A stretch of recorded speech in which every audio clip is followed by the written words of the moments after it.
নিষিদ্ধ হচ্ছে আওয়ামী লীগ। রাজনৈতিক দল হিসেবে আওয়ামী লীগকে নিষিদ্ধ করার ব্যাপারে অন্তর্বর্তী সরকার শীঘ্রই পদক্ষেপ নেবে। এমন কোন শক্তি এখনো তৈরি হয়নি বাংলাদেশে যে আওয়ামী লীগ সরকারকে তারা উৎখাত করতে পারে। শেখ হাসিনা পালিয়ে গেছে, শেখ হাসিনা নাই, শেখ হাসিনা চলে গেছে, শেখ হাসিনা পালায় না। এই প্রসঙ্গে স্থানীয় সরকার পল্লী উন্নয়ন সমবায় মন্ত্রণালয়ের উপদেষ্টা বলেন, প্রথমত এটা অত্যন্ত ইতিবাচক যে আওয়ামী লীগ নিষিদ্ধ করার ব্যাপারে রাজনৈতিক দলগুলোর মধ্যে এখন ঐক্যমত সৃষ্টি হয়েছে। এদেশের মানুষ তৎকালীন ক্ষমতাসীন দলের অগণতান্ত্রিক একঘেয়েমি মনোভাব ও কার্যকলাপ মেনে নিতে পারেনি বলে 5 আগস্টের পরে তাদের দলটি নিষিদ্ধ করার ব্যাপারে ঐক্যমত প্রতিষ্ঠিত হয়। রাজনৈতিক দলগুলোর মধ্যে ঐক্যমত তৈরি হলে সরকারের জন্য সিদ্ধান্ত বাস্তবায়ন করা সহজ হবে। শুক্রবার বার্তা সংস্থা বাসকে দেওয়া এক সাক্ষাৎকারে রাজনৈতিক দল হিসেবে আওয়ামী লীগকে নিষিদ্ধ করার ব্যাপারে সরকার কোনো পদক্ষেপ নিচ্ছে কিনা এমন প্রশ্নের জবাবে তিনি এসব কথা বলেন। আসিফ মাহমুদ বলেন, আমি মনে করি সাধারণ মানুষ কিংবা রাজনৈতিক দল বা যে যারাই হোক না কেন আমরা এদেশে জনগণকে রিপ্রেজেন্ট করি। ফলে 5 আগস্টের পর জনগণের যে আকাঙ্ক্ষা চাওয়া জায়গা আছে সেগুলো প্রাধান্য দেওয়াটাই আমাদের মূল লক্ষ্য হওয়া উচিত।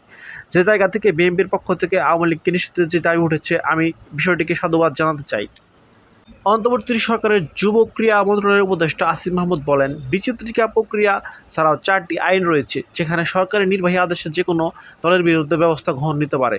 তবে এটা লিগ্যাল ফ্রেমওয়ার্কটা আইনি কাঠামো কী হবে সে বিষয়ে সরকার এখনও সিদ্ধান্ত নেয়নি। তিনি বলেন, বিচারিক প্রক্রিয়ায় স্বাভাবিকভাবে জুলাই আগস্টের গণহত্যার স্বৈরাচার আওয়ামী লীগের সম্পৃক্ত প্রমাণিত হওয়ার কথা। সেক্ষেত্রে আওয়ামী লীগকে দলীয়ভাবে নিষিদ্ধ করা, নিবন্ধন বাতিল করা সহ যে কোনো ব্যবস্থা সরকার গ্রহণ করতে পারে। তবে বিষয়টি যেহেতু আইন বাস্তবায়নের সাথে যুক্ত, সেক্ষেত্রে প্রয়োজনীয় সব প্রক্রিয়া অনুসরণ করে আওয়ামী লীগকে নিষিদ্ধ করার বিষয়ে একটি চূড়ান্ত সিদ্ধান্ত আসবে। উপদেষ্টা বলেন, আমি আশ্বস্ত করতে চাই বাংলাদেশ জনগণের চাওয়া প্রতিফলন ঘটাতে এই সরকার দ্রুতই পদক্ষেপ নেবে।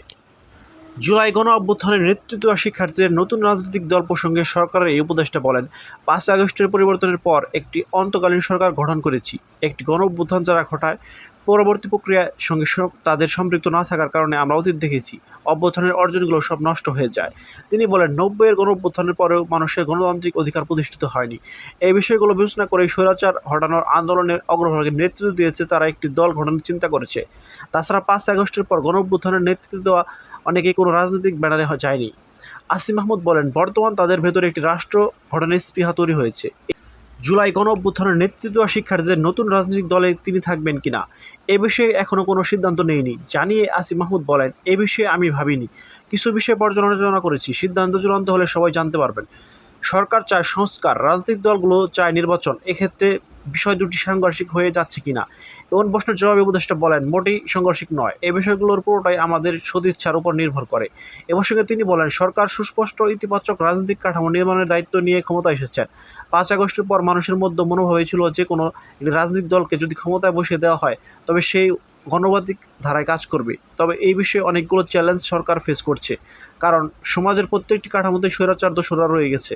আসিফ মাহমুদ সংস্কার কমিশন থেকে 6 প্রতিবেদন দেওয়া হয়েছে সেই প্রসঙ্গে টেনে বলেন, এই রিপোর্টগুলো যথাযথ স্টক হোল্ডারদের কনসালটেশনের মাধ্যমে বাস্তবায়নের মাধ্যমে একটি সুষ্ঠু নির্বাচনের মাঠ তৈরি হতে পারে।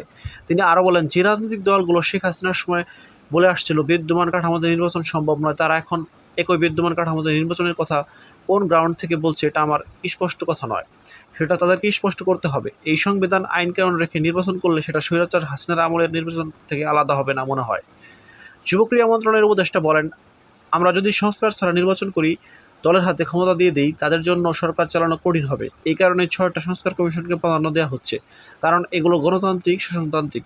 বাকি সংস্কারগুলো জনস্বার্থমূলক, সেগুলো সমান গুরুত্ব। সুতরাং আমরা মনে করি এখানে মিনিংফুল সংস্কারের মাধ্যমে নির্বাচনের সুষ্ঠু পরিবেশ নিশ্চিত হতে পারে।